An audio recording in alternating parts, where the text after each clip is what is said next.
Thank you for stopping by to listen to my dad, Larry Witcher, otherwise known as the Professor of Useless Knowledge. I hope you enjoy it. All right, let's get the professor in here, Larry Witcher. Come on in here, Larry. I'm coming in, Julio. Yeah, and these people that called in this morning about their anniversary here, Miss Sarah called in from Monticello. They're all fans of the professor. They listen to you every morning in Monticello. Well, we are proud to have fans. You betcha. Particularly on a real hot day sitting in church. You talking about the funeral home fans?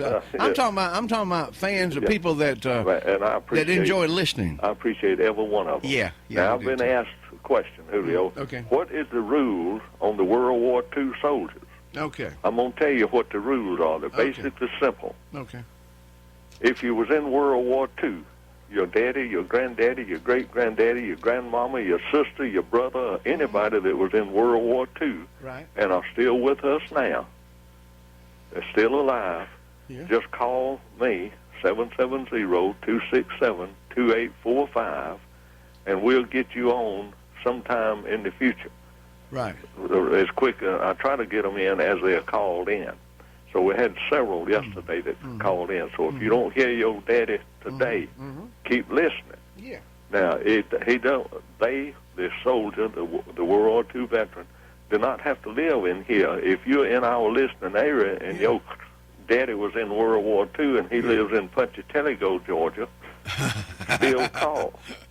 Ponchatoula, okay. Yeah, Ponchatoula. That got its name, Julio, by having turtle races. Oh, is that right? Okay. And there's a little boy that couldn't speak plain, and he kept hollering, punch his tail and he'll go, but he couldn't say. He said, Ponchatoula, Ponchatoula. Yeah. So they took up that little community, took that name. I see. But today we are saluting, and we are honoring Ernest Walls, 90 years old, lives in Campton. Yeah, no, Mr. Walls, yeah. He landed there on D-Day on Utah Beach and was captured 6 days later.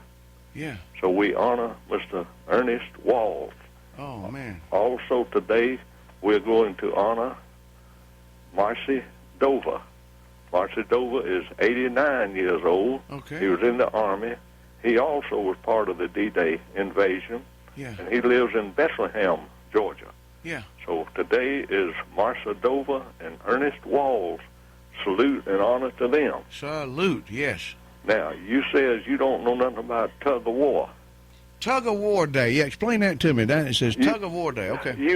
I mean, we played Tug of War. You played Tug of War. That's it. Okay, is that what it is? That's what it is. Now it's Tug of War. Tug of War. Tug of War, whichever one you want to say. Okay. You get a rope. Now, if you want the official rules, that you start off with a rope about 1.5 inches in diameter, which is bigger than a hoe hound. Okay. And it's got to be at least 1 inch plus 50 feet long. Yeah. But usually the officials, the competition, there's a 110-foot long rope. It's got a flag in the middle. Yeah. And they put that right over the target, and there's 8 pullers on each side. Yeah. If they're facing north, one side faces north, one side faces south, where they're pulling with the same foot on the ground every time. Yeah. And you sit there and you pull till you pull the other one down or pull them across the rope, across the target. That's right. That's Tug of War. Now, with children in school, we modified a whole lot. We used whale ropes or whatever we used to get, plow lines at school when we played it. Yeah, we played it at school. And we played anywhere from 4 on each side to 40 on each side. Everybody in school got a hold to the rope. That's right. We did that, too. But we played that game, and now they ain't nobody under 18 years old that even has heard of such.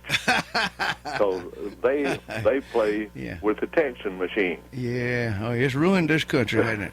It has absolutely. It's going to have people where they cannot communicate unless they do it with their thumb. Hey, I went to the Braves game here a week or so ago, Larry, and I saw folks that never watched the Braves game. They sat there and texted the whole time they were there. Somebody sent me something on the computer, on the internet, and on email. I'll get it right. I can't get all this new finagled stuff together. And they were dating. Boy and a girl dating on a good date, and they was texting each other, sitting beside each other. said enjoying a meal together, a family enjoying a meal together. Right. Every one of them was texting. Yeah. Right at the table, had all of this food just cooling off while they were sitting there texting. Yeah, that's right. This is in my house. It's sad. We have had them texting each other, sitting in the same room with us. I don't know whether they were saying, "Look over yonder, that old boy, he's ugly today, ain't he?" My kids have probably done that to me, and I didn't know it. but you're right. That has become the number one addiction in this country today. And it's is texting. It's ruining our kids too. Yeah, well, that's ridiculous. That was another one of them polls that was held that we were talking about yesterday. Who done the polling? Number one texting. Number one now is texting. There was a guy called my house yesterday. Of course, he called my house to take a poll about politics, and I wouldn't have talked to him, but my granddaughter answered the phone and brought it to me. Said, "It sounds like somebody really important, Pawpaw." And because I got started, and I bet there was 40-something questions he had to ask me, and every time I'd answer one, then he'd say, "Hey, thank you for your prompt response." Yep. And I told him, I said, "Listen, this thing you're asking me, this poll you're taking, wouldn't take near as long if you didn't keep interrupting us, thanking me for my prompt attention and prompt answer." It is very possible, Julio, that on the end of the phone, on your end, was an idiot, because there wasn't nobody on the other end. It was a machine. Well, it could have been.